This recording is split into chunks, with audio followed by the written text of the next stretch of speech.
kita emang berusaha untuk menurunkan biaya haji. Itu bukan dengan mengurangi pelayanan, Mbak, tapi apa ya? Kalau bahasa Jawa itu menyisir biaya-biaya yang masih bisa kita turunkan. Contohnya seperti apa, Contohnya Gus? termasuk makan tadi itu. Makan tahun kemarin itu 16,5 rial per porsi. Kita tanyakan bisa nggak jadi 15 rial per porsi per orang. Walaupun ada beberapa teman yang mengatakan nggak mungkin turun, tapi ya alhamdulillah kita berupaya turun. Stand by. On the record.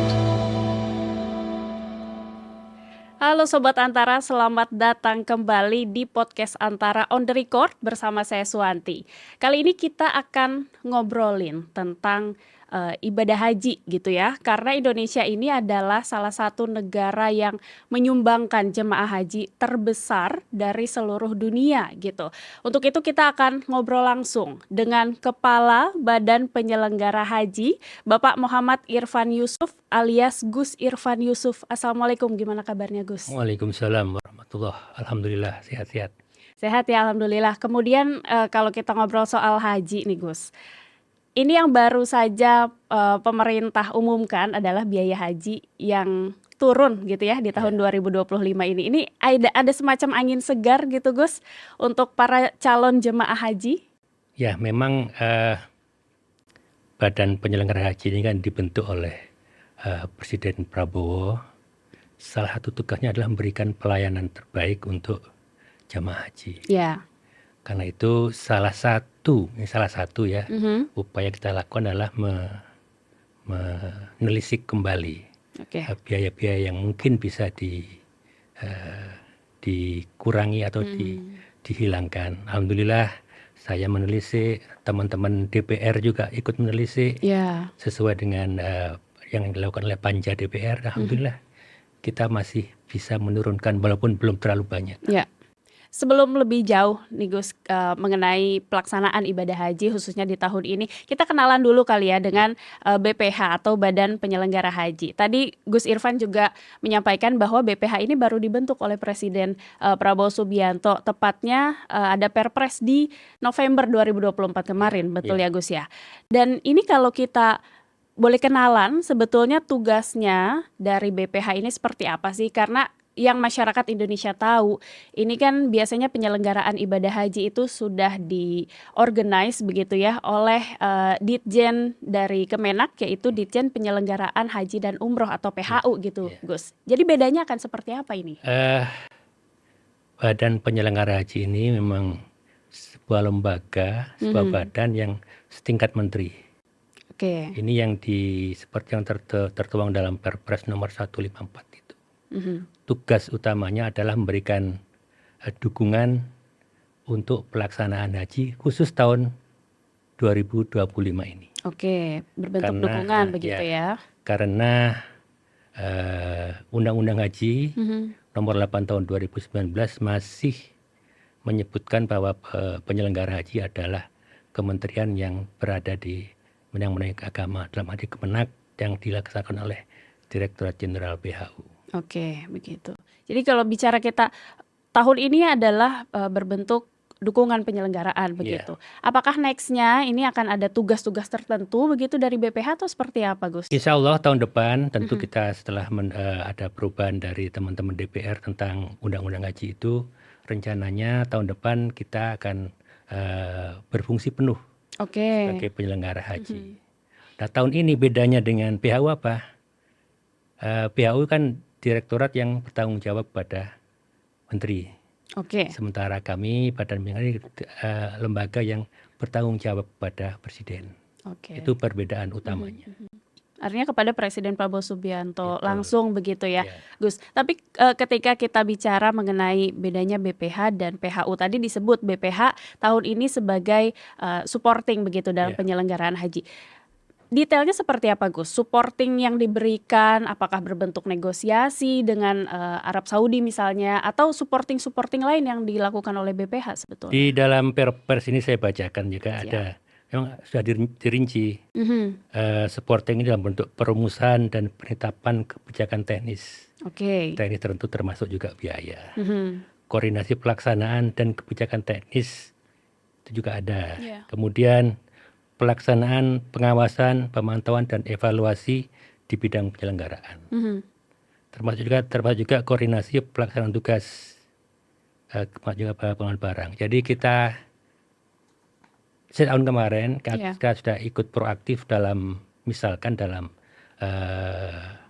seleksi petugas haji, di mana kami juga memantau benar supaya kita benar-benar mendapatkan petugas haji yang terbaik, Oke. petugas haji yang sesuai dengan kebutuhan. Mhm, mhm.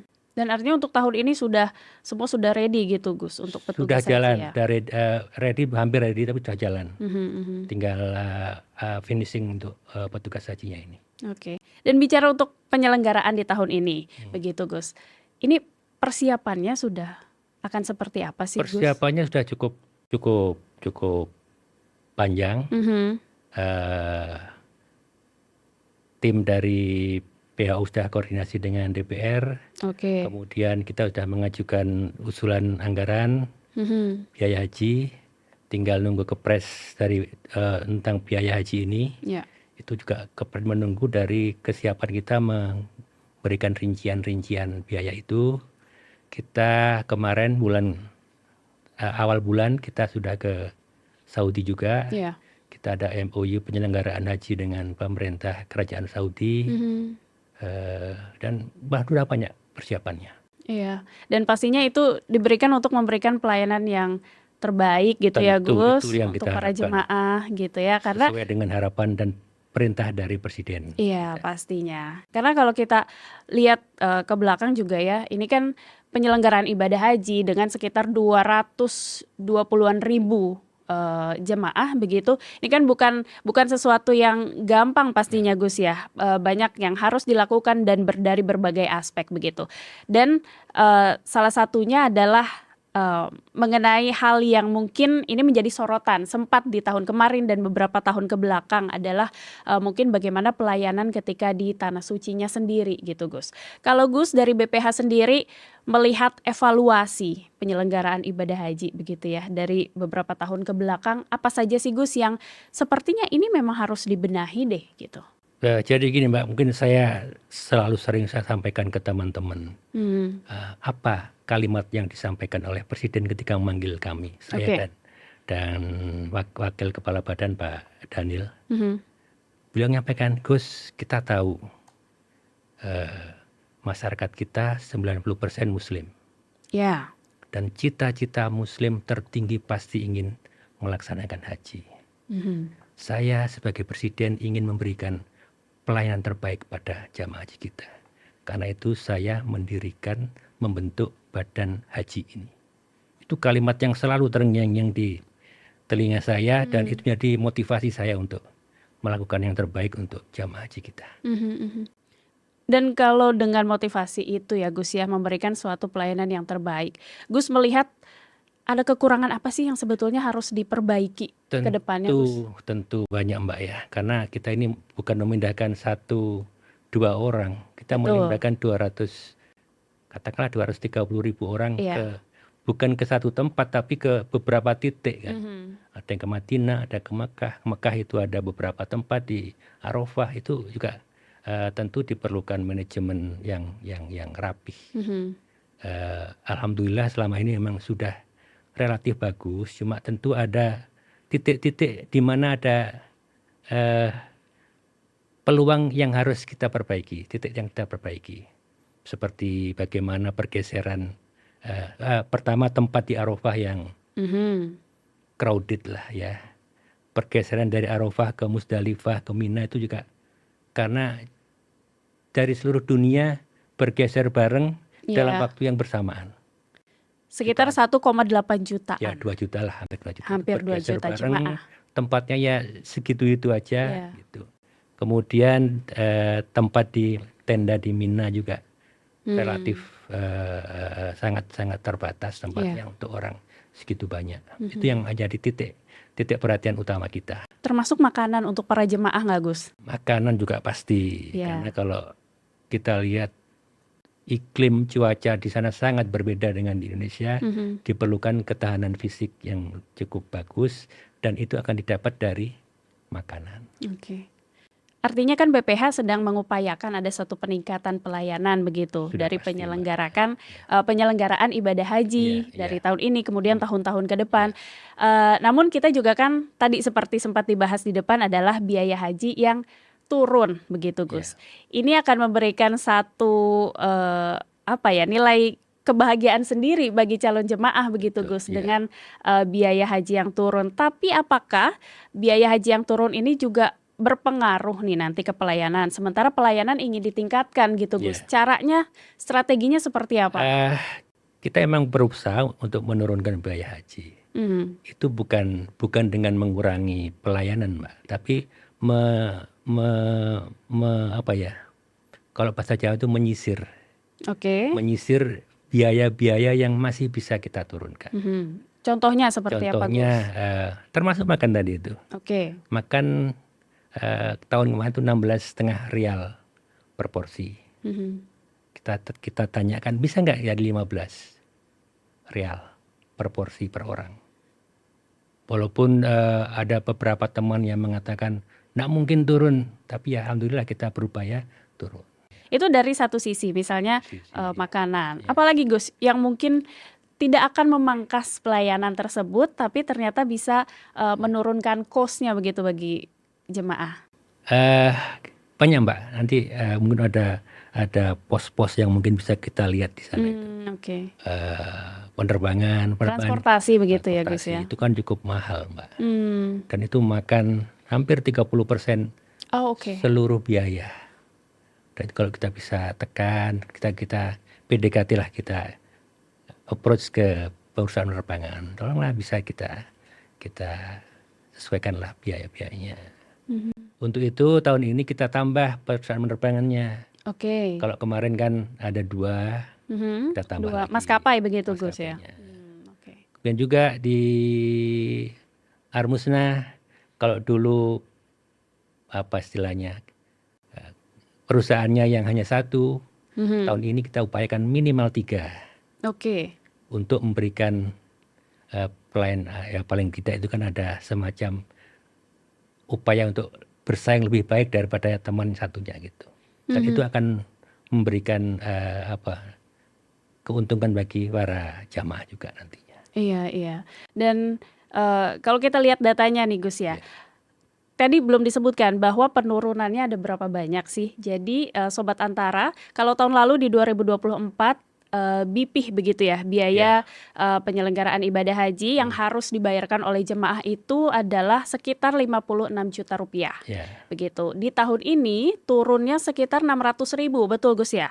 Lebih. Jadi 55,4 juta begitu. Lebih lagi.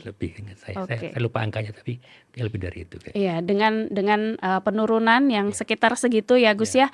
Ya.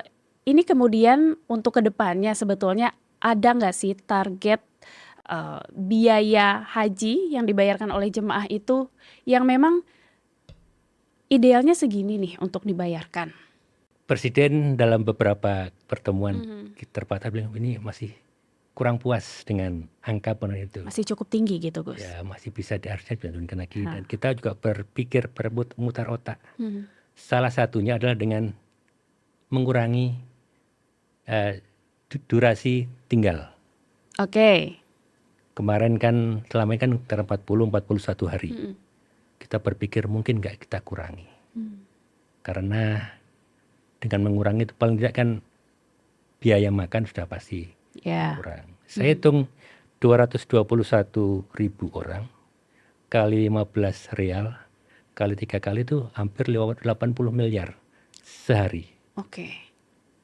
Jadi kalau misalkan kita bisa mengurangi katakanlah 5 hari, ada penghematan 400 miliar. Itu artinya kan mengurangi ke biaya yang harus ditanggung oleh.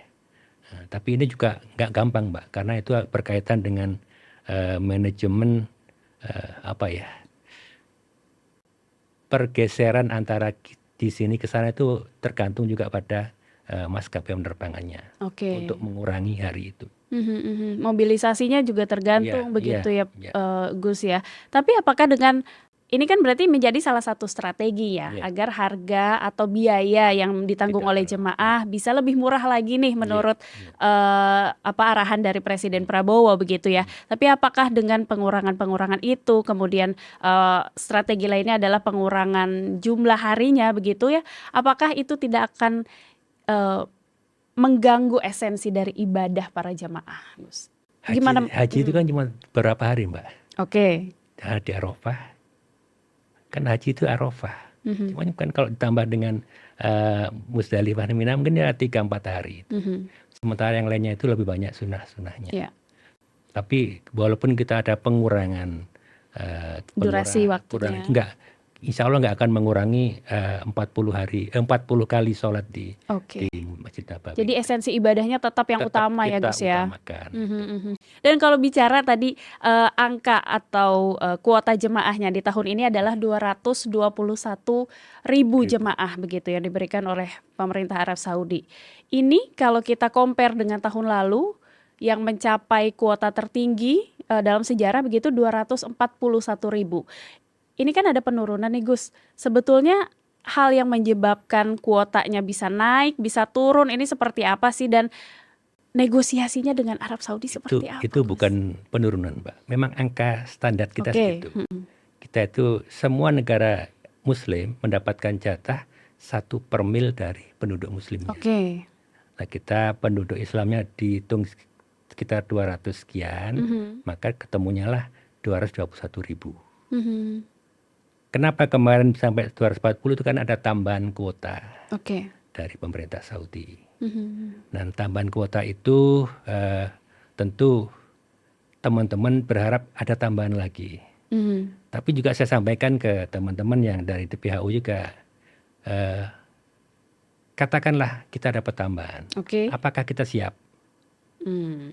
Karena tambahan itu juga seharusnya tambahan kuota, juga tambahan lokasi tempat di Mina Arafah. Kalau kuota ditambah tapi tempat di sana nggak ditambah, itu akan bermasalah. Ya. Iya Jadi nggak? memang harus ada strateginya Iya. juga ya Gus ya. Jadi kalau nambah kuota juga nambah tempat di sana. Kemudian, berarti pertanyaan ke teman-teman saya, siap nggak kita ditambah? Hmm. Jadi konsentrasi kita dan apa yang kita sampaikan ke Kementerian Haji di sana, kita kemarin tidak ngomong penambahan kuota jamaah, tapi kita hanya ngomong penambahan kuota petugas. Oke. Tahun kemarin petugas kita itu ada 4.700. Mhm. Tahun ini baru 2.100. Artinya separuh. Iya.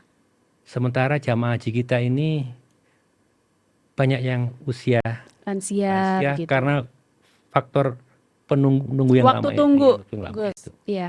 Ini juga Sehingga, menarik. ya itu jadi hingga kalau kita tidak bisa membayangkan jumlah lansianya banyak, tetap gimana, sementara petugasnya dikurangi, itu memang akan sangat riskan buat kami. Iya, iya. Karena itu ketika kemarin ada seleksi petugas haji, kita benar-benar seleksi yang benar serius supaya petugasnya benar-benar qualified.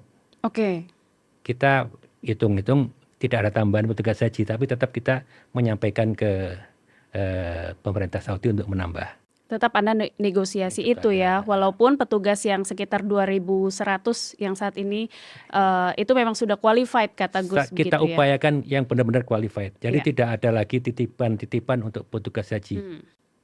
Dan itu penting ya Gus ya, karena itu berupa pelayanan untuk para jemaah Pelayanan gitu. jemaah, iya. Tapi yang juga menarik adalah bahwa tadi Gus menyampaikan bahwa BPH bersama Kemenak begitu ya, khususnya Ditjen PHU melakukan negosiasi-negosiasi. Iya. Terus melakukan hal itu bersama pemerintah Arab Saudi begitu. Iya. Karena kan Indonesia mengirim jamaah yang nomor 1 kalau nggak salah ya Gus ya di dunia begitu jumlahnya. Hampir sama Pakistan juga. hampir. Iya.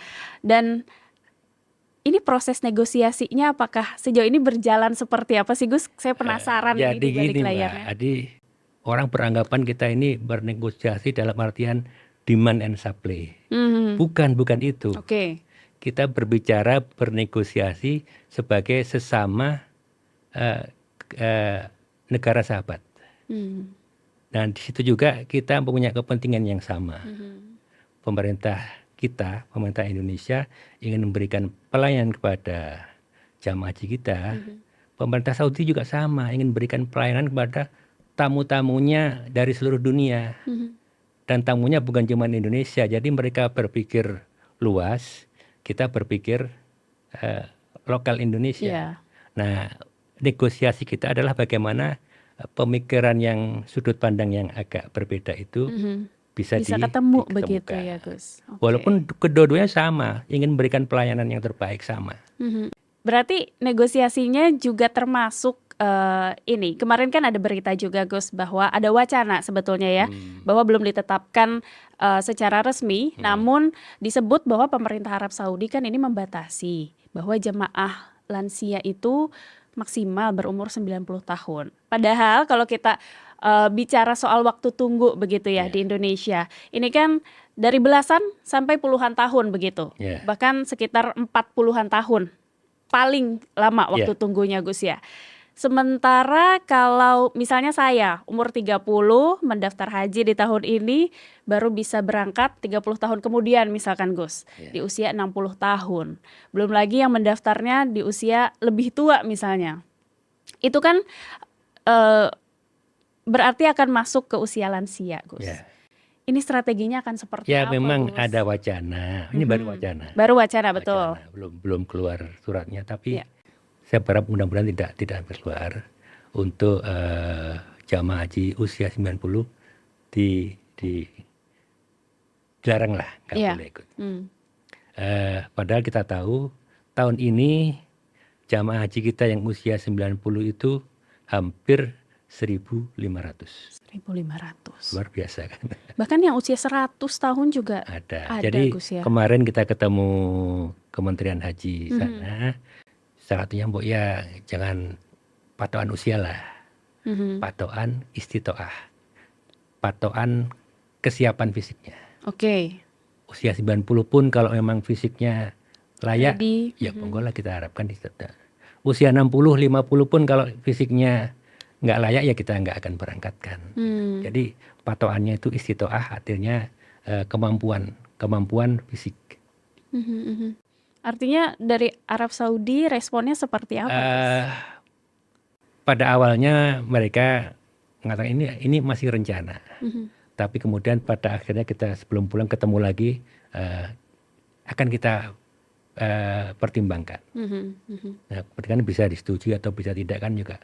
Nah, karena mereka seperti saya katakan tadi, mereka tentu berpikiran luas, Ya. sementara kita berpikiran Indonesia saja. Mhm, mhm. Tapi tentunya ya harapan seluruh calon jemaah haji di Indonesia pastinya hal yang terbaik begitu dari hasil negosiasi tersebut bisa diwujudkan begitu ya oleh pemerintah Arab Saudi. Dan kalau bicara juga ini masih terkait lansia, Gus. Ya. Jadi saya baca angkanya itu adalah sekitar 21% di tahun lalu begitu ya, dari total kuota yang diberangkatkan adalah usia lansia begitu. Lansia itu berapa, Mbak? Lansia itu di atas 60. Oh ya. Dan itu ini kan terkait juga dengan waktu tunggu tadi, Gus ya, yang sampai puluhan tahun begitu. Strateginya biar waktu tunggu ini lebih pendek lagi seperti apa sih, Gus? Waktu tunggu juga kita tidak bisa berbuat apa-apa karena tergantung dari jatah kuota yang ada dari pemerintah Saudi. Jatah pun itu pun juga tergantung kesiapan kita mengirim seberapa banyak. Okay. Jadi memang kita berharap pemerintahan Saudi yang sekarang punya visi Saudi 2030. Mereka punya konsep tahun 2030 jamaah haji bisa meningkat sampai 5 juta. Oke. Saya juga berpikir 5 juta itu gimana caranya, terutama di Arafahnya itu. Tapi kalau toh itu dengan berbagai upaya teknologi bisa masuk, apakah tendanya bertingkat para bagaimana, artinya kan ya kuota kita akan bertambah juga. Oke. Nah itu mungkin di setelah nanti kita bisa berharap kita akan bisa mengurangi kuota antrian yang begitu panjang itu. Oke. Di sini sekarang ini hampir 5 juta sekian, Mbak. Ya, 5 juta dari seluruh Indonesia Kalau 5 begitu juta ya. kalau dibagi 250.000 aja tiap tahun berarti berapa betul? Iya, kita masih harus menunggu Iya, berpuluh tahun iya, begitu ya Gus ya. iya. Makanya Gus menyampaikan tadi ternyata aspeknya juga kan banyak begitu ya, dari kuota, kemudian dari kebijakan pemerintah Arab Saudi sendiri begitu ya. Dan mungkin hal-hal yang harus diperhatikan kali ya Gus ya, Ya, bagi para calon jemaah haji, entah yang berangkat di tahun ini, kemudian juga yang berangkat di tahun-tahun berikutnya, sampai yang masih menunggu nih, ya. nanti sampai bisa diberangkatkan. Kemudian ini apa saja sih Gus agar pelaksanaan ibadah hajinya berjalan dengan baik, dengan lancar begitu, semua Ya. tidak ada yang kurang, seperti apa Gus? Tentu pertama fisik juga harus disiapkan. Ya. Karena ibadah haji lebih banyak fisik. Mhm. Yang kedua mental juga harus disiapkan. Mental bagaimana kita niat untuk beribadah itu beda dengan niat untuk healing ke tempat lain, beda kan. Iya. Itu juga harus disiapkan. Yang kemudian ini berkaitan dengan pertanyaan yang sebelumnya tentang badan haji itu. Tahun 2026 kita akan mengelola penuh. Mhm. Kita ini menciptakan atau mengkreasi 3 sukses, Mbak. Ya. Tentu pertama sukses peribadatan. Oke, yang utama begitu Utama ya itu Gus. pasti Mhm. bagaimana semua peribadatan rukun wajibnya kita bisa laksanakan dengan baik. Mhm. Yang kedua sukses ekosistem perekonomiannya. Oke. Dalam artian seperti apa Gus? Kita tahu perputaran uang selama haji kan hampir 20 triliun sekian lah. Oke. Kita berharap bahwa dari perputaran adalah yang kembali ke masyarakat kita. Mhm. Bagaimana makanan yang di sana itu sebagian bahan-bahannya bisa kita support. Bagaimana upaya-upaya di dalam negeri itu bisa memberikan manfaat ke ekonomian kepada masyarakat kita. Mhm. Itu yang maksud saya itu. Oke. Yang ketiga sukses peradaban. Kita tahu Mbak, zaman Belanda dulu tuh kiai-kiai para sepuh kita itu pulang dari haji, apa yang mereka lakukan? Mereka menjadi orang-orang yang sangat nasionalisme tinggi. Rasa cinta tanah air semakin tinggi, mereka aktif dalam pergerakan kemerdekaan. Nah, kita berharap bahwa salah satu target yang kita dapatkan selain kemabruran yang didapatkan dari haji, yang itu bisa dilihat dari perilaku kesalehan mereka, juga cinta tanah airnya akan semakin melekat, semakin tinggi. Oke. Itu harapan kita. Terakhir mungkin yang ingin Gus sampaikan bahwa BPH ini akan melakukan peningkatan pelayanan untuk penyelenggaraan haji di tahun-tahun ke depan. Ini seperti apa Gus? Kita untuk mengantisipasi jamaah-jamaah yang tertipu atau ditelantar, kita kemarin juga sudah banyak bicara dengan Kementerian Imigrasi. Kita juga bicara dengan teman-teman di KPK. Oke. Kita udah bicara ke KPK. Pertama tentu kita berterima kasih bahwa di Badan Haji ini ada 7 penyelidik KPK yang kita rekrut masuk ke Badan Haji BPH. dalam rangka untuk transparansi dan untuk meningkatkan integritas kita. Itu yang pertama. Yang kedua juga kita ingin berkoordinasi bagaimana sih upaya minimal tahun ini hal-hal yang negatif itu bisa kita minimalkan, syukur-syukur kita hilangkan, karena kita bekerja sama dengan KPK seperti yang harapan dari Presiden. Tolonglah bekerja sama dengan KPK untuk mengantisipasi hal yang itu tidak diinginkan begitu ya. Dan Gus Irfan Yusuf, terima kasih banyak untuk ngobrol-ngobrolnya soal penyelenggaraan ibadah haji di tahun ini dan tahun-tahun ke depannya. Dan kami berharap bahwa masyarakat Indonesia berharap bahwa BPH ini bisa menjalankan tugasnya dengan baik dan juga lancar. Amin. Terima kasih. Oke, terima kasih banyak Gus sekali lagi. Dan pemirsa Antara, itulah ngobrol kita di podcast Antara on the record soal penyelenggaraan ibadah haji. Dan jangan lupa untuk menyimak podcast-podcast Antara di antaranews.com dan YouTube Antara TV Indonesia. Kita ketemu lagi di episode episode podcast antara On The Record berikutnya. Sampai jumpa.